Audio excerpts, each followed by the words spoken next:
욥기 33장 14절에서 33절까지 말씀입니다. 본문의 내용은 이렇습니다. 엘리후는 하나님께서 사람들에게 꿈이나 환상을 통해 경고하시고 교만을 막으신다고 말합니다. 하나님은 일천 천사 중 하나를 고통받는 자의 대성물로 받으시고 그를 건지십니다. 그가 하나님께 기도하면 은혜를 베푸셔서 죄를 깨달아 알게 하십니다. 엘리후는 하나님의 징계가 영혼을 건져 생명을 주시기 위한 것이라고 확신합니다. 이것이 본문의 내용입니다. 여러분, 오늘날 교회가 과거에 비해서 회복해야 할 것이 있는데 그것은 바로 전도와 거룩함입니다. 초대교회는 전도와 거룩함이 있었습니다. 전도와 거룩함은 교회가 교회되게 하는 아주 중요한 요소입니다.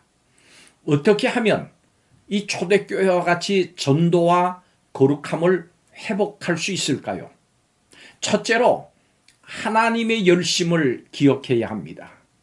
이사야 37장 32절에 만군의 여호와의 열심이 이를 이루시리이다 말씀합니다. 여러분, 하나님의 열심을 알고 계십니까?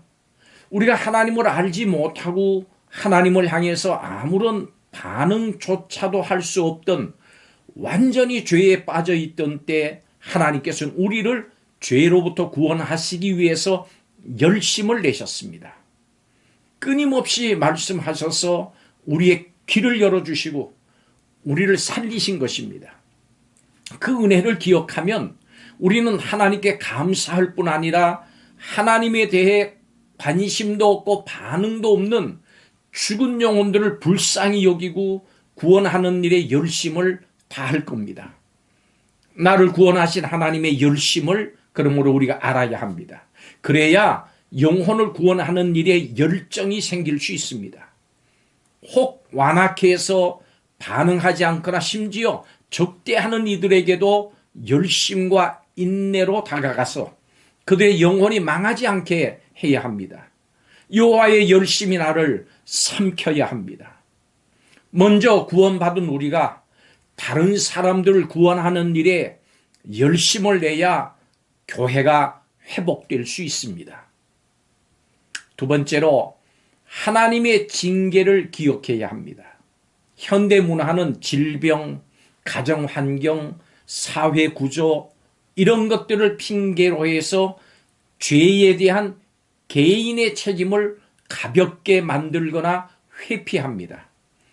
그런데 문제는 교회도 죄를 그저 심리학적인 질병 정도로 간주하는 세속의 심리학과 상담학의 영향을 받아서 소위 내적 치유의 관점으로 접근한다는 것입니다. 여러분, 죄는 실수나 마음의 상처, 질병으로 인간적인 치료의 대상 따위가 아닙니다. 죄는 하나님을 창조주와 주권자로 인정하지 않는 반역이고 하나님에 대한 대적입니다. 죄는 하나님의 뜻을 고의로 무시를 하고 자기 마음대로 살아가려고 하는 오만입니다. 죄는 결코 가볍지 않습니다. 그 죄에 대한 형벌은 심히 엄중합니다. 죄를 가볍게 여기지 마십시오. 죄에 대한 치료책은 오직 복음을 바로 알고 회개하고 죄 씻음을 받기 위해서 세례를 받는 것입니다. 하나님은 회개할 것을 요구하시고 부모의 심정을 가지시고 우리를 징계하기도 하십니다. 하나님의 징계를 알아야 합니다. 그래야 죄와 싸우고 거룩하게 살아갈 수 있습니다. 죄에 대한 심판과 징계를 기억하면서 날마다 회개하면서 죄와 싸우십시오. 그래야 교회가 회복될 수 있습니다. 마지막으로 우리 죄를 대신 져주신 주님과 우리를 위해 기도해 주시는 주님의 은혜를 기억해야 합니다. 죄인은 하나님의 진노와 심판 앞에서 절망할 수밖에 없습니다.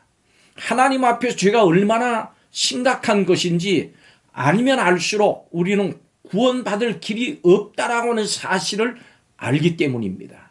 그러나 우리에게는 복음이 있습니다. 하나님께서 우리를 불쌍히 여기셨습니다. 그래서 우리에게 살 길을 주셨습니다. 이것이 우리를 향한 하나님의 마음입니다. 어떻게 우리를 구원하십니까? 그것은 바로 하나님께서 보내신 중보자 예수께서 우리를 위해 대신 죽으심을 통해서입니다. 바로 예수 그리스도의 십자가 은혜입니다. 구약 성경인 욥기에서 중보자와 대속물을 말한다고 하는 것은 대단히 놀랍습니다. 하나님은 이미 처음부터 우리를 중보자 예수 그리스도를 통해서 구원하시기로 작정하셨기 때문에 이렇듯 성경 곳곳에 그 암시와 예표가 나타나는 것입니다. 욥기 2절에 이미 창조하신 인간이 타락할 그 시부터 우리의 구원을 말씀하시고 예비해 주셨습니다. 내가 너로 여자와 원수가 되게 하고 너의 후손도 여자의 후손과 원수가 되게 하리니 여자의 후손은 내 머리를 상하게 할 것이요 너는 그의 발꿈치를 상하게 할 것이라. 창세기 3장 15절의 약속입니다. 인류가 타락하자마자 남자 없이 여자의 후손으로 오실 예수 그리스도를 통해서 여러분과 저를 구원해 주실 약속을 주신 겁니다. 우리는 주님의 대속과 중보의 은혜를 통해서만 온전해질 수 있습니다. 다른 이로서는 구원을 얻을 수 없나니 천하인간의 구원을 얻을 만한 다른 이름을 우리에게 주신 일이 없습니다. 사도행전 4장 12절입니다. 날마다 하나님의 은혜를 기억하면서 살아가십시오. 그래야 교회가 회복되고 우리가 회복될 수 있습니다. 만군의 여호와의 열심히 나를 삼켰나이다. 사도 바울은 열심히 특심했다 그랬습니다. 여러분, 하나님의 열심과 거룩하심, 하나님의 대속과 중보의 사역을 믿고 확신하십시오. 열심과 전도, 거룩함과 믿음의 확신, 이것만이 우리를 회복시키며 새롭게 할 것입니다. 오늘도 우리 속에 회복하는 이 역사가 있기를 주의 이름으로 축복합니다. 회복의 날입니다. 기도하겠습니다. 교회가 우리가 회복되기를 원합니다.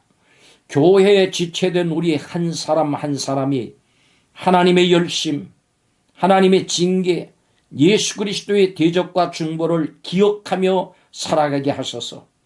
교회가 회복되는 의의 도구가 되게 하여 주옵소서. 이를 위하여 우리를 사용해 주옵소서. 우리를 통해서 교회가 회복되기를 원합니다. 사용해 주시기를 원하며 예수님의 이름으로 기도하옵나이다.